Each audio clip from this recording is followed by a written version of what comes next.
नमस्कार दोस्तों, आज का स्पेशल बुलेटिन। यह खबर छोटी नहीं है, यह भारत के गर्व की खबर है, आत्मसम्मान की खबर है। म्यूनिख सिक्योरिटी कॉन्फ्रेंस में हमारे विदेश मंत्री डॉक्टर एस जयशंकर ने अमेरिका को ऐसा जवाब दिया कि पूरी दुनिया सुन्न रह गई। अमेरिका का सेक्रेटरी ऑफ स्टेट यानी मार्को रूबियो खड़े होकर बोले, हमने भारत से कमिटमेंट लिया है कि वो अतिरिक्त रूसी तेल नहीं खरीदेगा। ट्रंप एडमिनिस्ट्रेशन की तरफ से बार बार यही दावा किया जा रहा है कि ट्रेड डील के बदले रूसी तेल कम करो। टैरिफ 25% से घटाकर 18% किया है। लेकिन जयशंकर जी ने बिना एक पलक झिझकते सीधे मुंह पर कहा, हम स्ट्रेटेजिक ऑटोनॉमी से बहुत गहराई से जुड़े हैं। यह हमारी ऐतिहासिक और इतिहास का हिस्सा है, हमारी विकास यात्रा का हिस्सा है। यह इतना गहरा है कि राजनीतिक स्पेक्ट्रम के हर कोने में फैला हुआ है, चाहे कोई भी पार्टी सत्ता में हो या ना हो। दोस्तों, सरल भाषा में समझिए। दोस्तों, वीडियो में आगे बढ़ने से पहले अगर अभी तक आपने हमारे चैनल को सब्सक्राइब नहीं किया है तो चैनल को लाइक और सब्सक्राइब करें। इससे मुझे आपके साथ अच्छा संबंध बनता है और मैं आपके साथ हमेशा बने रहना चाहता हूँ।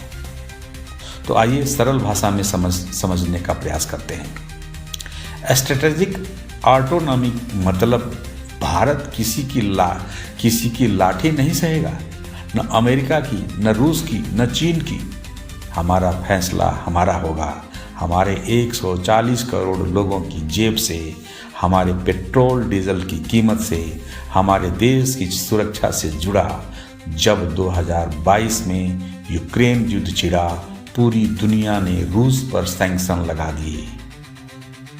अमेरिका, यूरोप चिल्लाए, रूस से तेल मत खरीदो। लेकिन भारत ने क्या किया?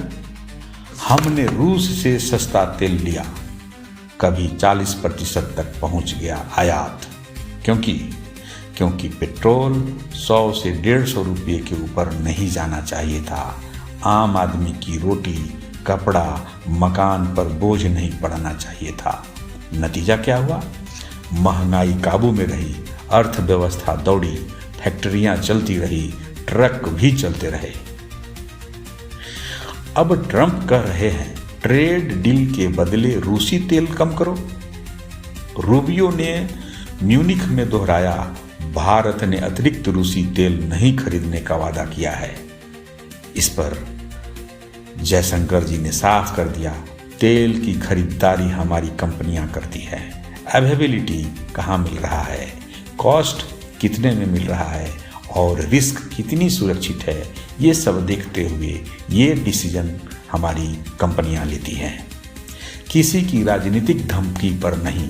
अगर कोई और देश सस्ता और अच्छा तेल देगा तो हम लेंगे और लेते रहेंगे, लेकिन कोई हमें हुक्म नहीं दे सकता।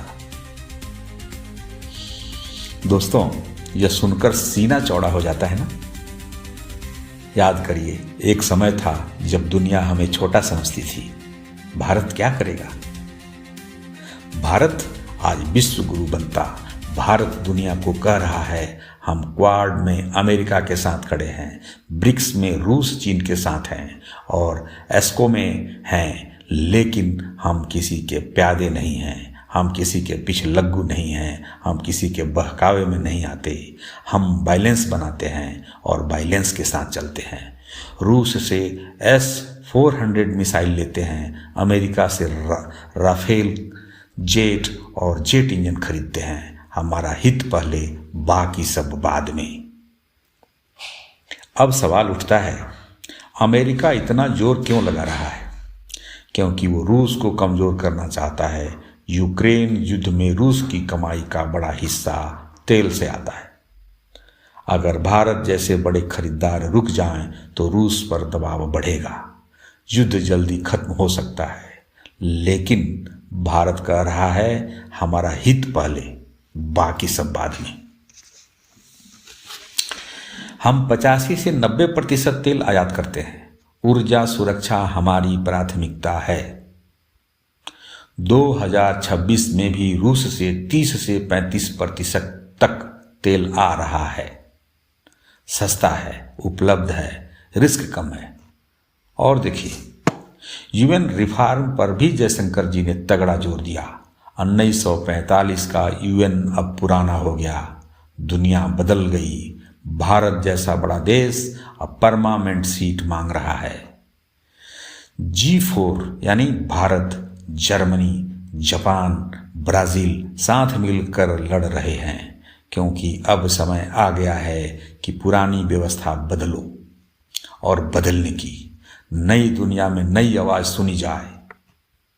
तो दोस्तों, अब थोड़ा और गहराई में चलते हैं। यह सिर्फ तेल की बात नहीं है, यह भारत की इंडिपेंडेंट फॉरेन पॉलिसी की परीक्षा है। पंडित जवाहरलाल नेहरू जी के समय में नॉन अलाइनमेंट यानी इंदिरा जी के समय में सोवियत यूनियन के साथ 1971 का युद्ध, अटल जी के समय में पोखरण टेस्ट पर सैंक्शन झेलना, सब में यही स्ट्रेटेजिक ऑटोनॉमी थी। मोदी जी के समय में भी यही जारी है। यह पॉलिसी किसी एक पार्टी की नहीं है, यह पूरे देश की है। और विपक्ष क्या कह रहा है, यानी कांग्रेस क्या कह रही है? मोदी सरकार अमेरिका के दबाव में झुक गई। लेकिन जयशंकर जी ने जवाब दिया, यह हमारी गहराई है, राजनीतिक स्पेक्ट्रम के पार है। तो दोस्तों देखिए, ट्रेड डील अच्छी है, टैरिफ कम हुआ, एक्सपोर्ट बढ़ेगा, जॉब्स भी आएंगी। लेकिन भारत ने कभी नहीं कहा रूसी तेल पूरी तरह बंद होगा। हम डाइवर्सिफाई कर रहे हैं। सऊदी, यूएई, अमेरिका, ब्राजील से भी तेल ले रहे हैं और भी लेते रहेंगे। यह स्मार्ट डिप्लोमेसी है, न कि हमारी कमजोरी। दोस्तों, यह खबर सिर्फ डिप्लोमेसी की नहीं है, यह भारत के आत्मसम्मान की खबर है। जब दबाव आता है, हम झुकते नहीं, हम और मजबूत होकर खड़े हो जाते हैं। यह संदेश हर घर तक पहुंचना चाहिए। स्कूल, कॉलेज, ऑफिस, गांव-गांव और शहर-शहर, सब जगह। तो बताइए, आप क्या सोचते हैं? कमेंट में लिखिए, क्या भारत रूसी तेल खरीदना जारी रखे या बंद करे, या अमेरिका की बात मान ले और पिछलग्गू बन जाए? क्या स्ट्रेटेजिक ऑटोनॉमी आज भी जरूरी है? आपकी राय मायने रखती है। जन आवाज 24 आपके साथ सच्चाई के सामने, बिना किसी लाग लपेट के। यह बुलेटिन का समापन, लेकिन चर्चा जारी रहेगी। जन आवाज 24 सच के साथ हम समिट की हर अपडेट, हर चर्चा, हर फैसला को आपके सामने लाएंगे। आप भी तैयार रहिए, क्योंकि ये समिट आपके बच्चों के, पूरे भारत के भविष्य को बदलने वाला है। जन आवाज 24 हमेशा आपके साथ है। सुपर डीप, सुपर एक्सप्लेन और सच के साथ मैं हूं आपका दोस्त एस कुमार। जन आवाज 24 सच के साथ। अगर आप चाहते हैं कि मैं इसी तरह का आपके लिए सवाल उठाता रहूं, न्यूज़ बनाता रहूं, तो आप हमारे चैनल को लाइक, सब्सक्राइब और बेल आइकन को ज़रूर दबाएं। सवाल पूछते रहिए, सच तक पहुंचते रहिए। इन्हीं समाचारों के साथ अगले एपिसोड में मिलते हैं, नई खबरों के साथ, सच के साथ। नमस्कार, जय हिंद और जय भारत।